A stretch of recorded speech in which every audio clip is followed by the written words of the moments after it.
Assalamualaikum and a very good day.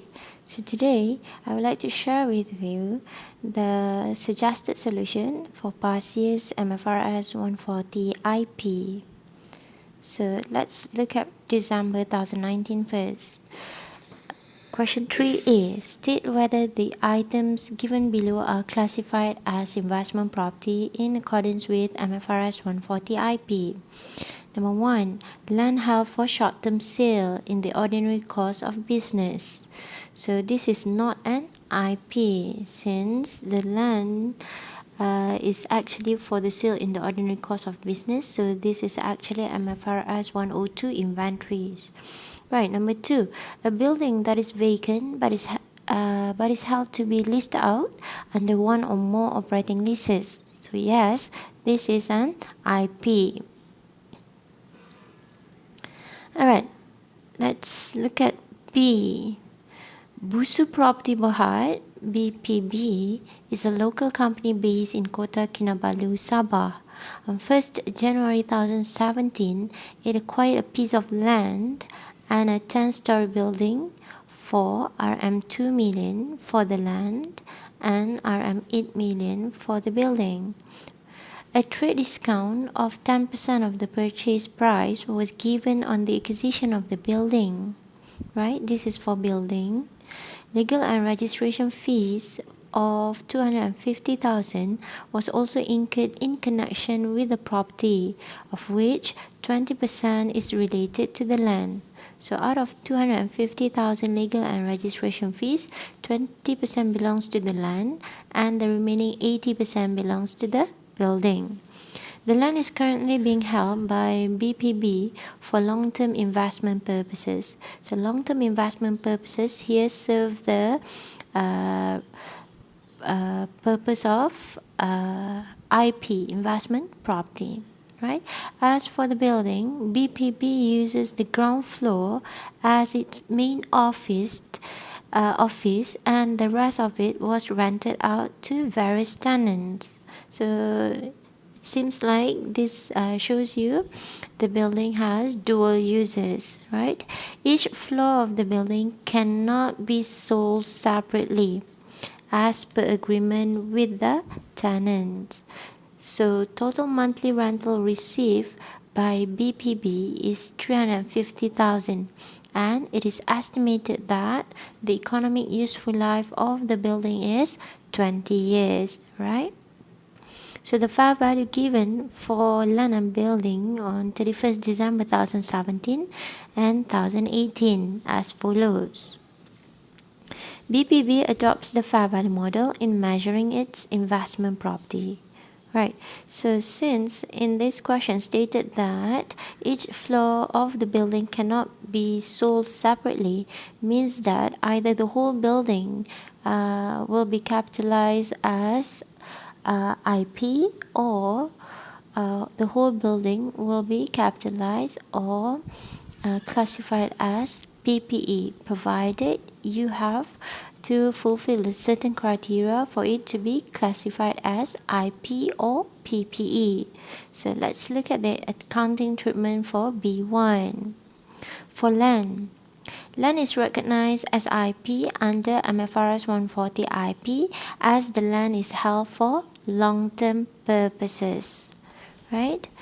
The land will be measured initially at RM 2.05 million, which is RM 2 million plus with the legal fees just now, right? That 20% belongs to the land, 50,000, okay?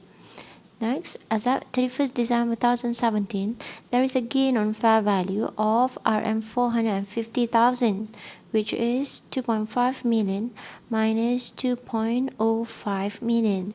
That will be recognized to SOPL.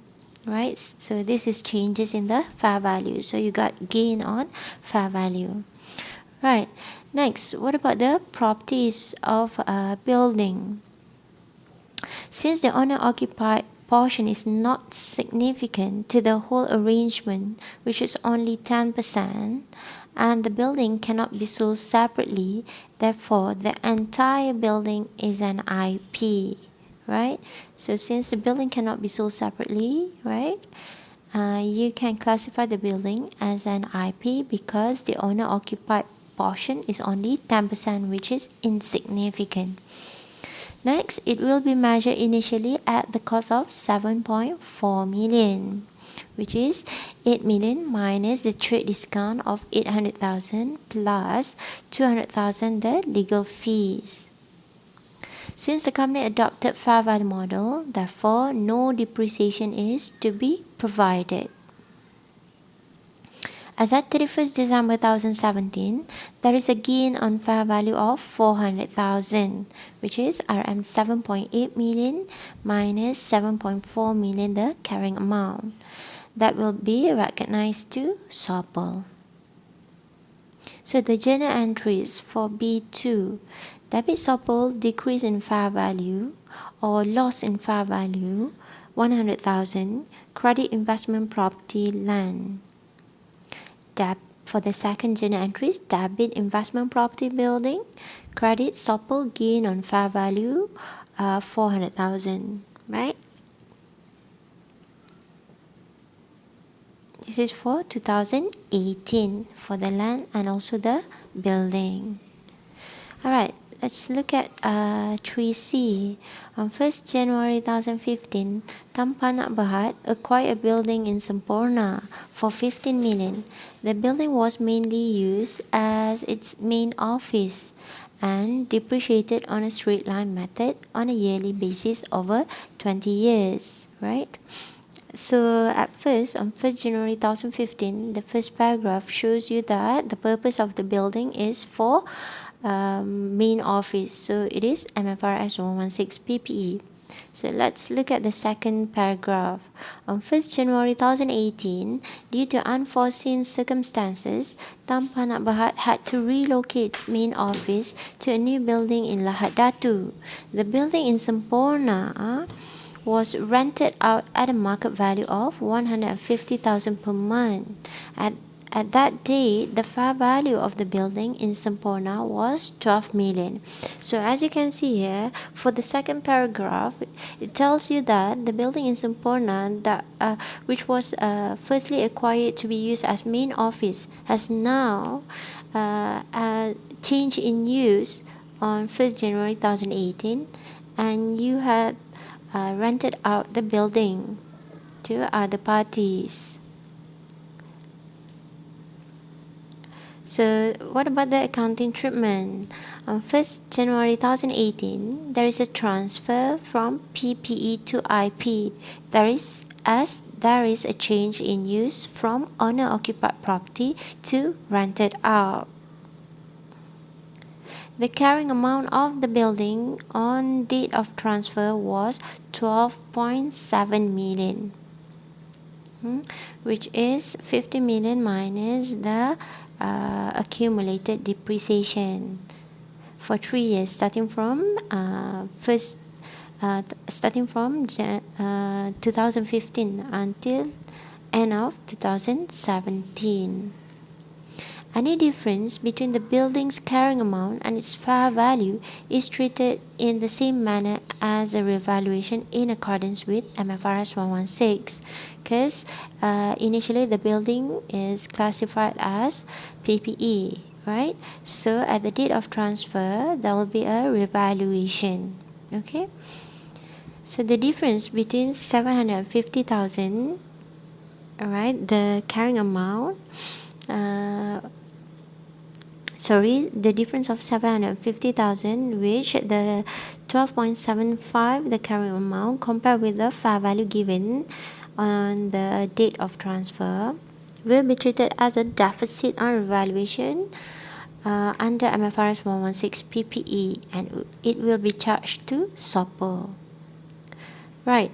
So the deemed cost of IP, the measurement of the IP, will be the fair value at the date of change in use, that is RM 12 million. Since IP is using the fair value model, there will be no depreciation, right? So no depreciation is to be provided. So as you can see here that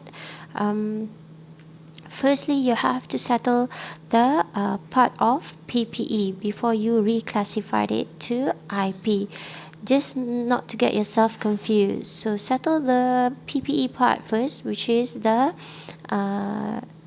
revaluation, either surplus or deficit. Then you go for the treatment of IP, right? So that's all for today. Thank you for listening. Assalamualaikum.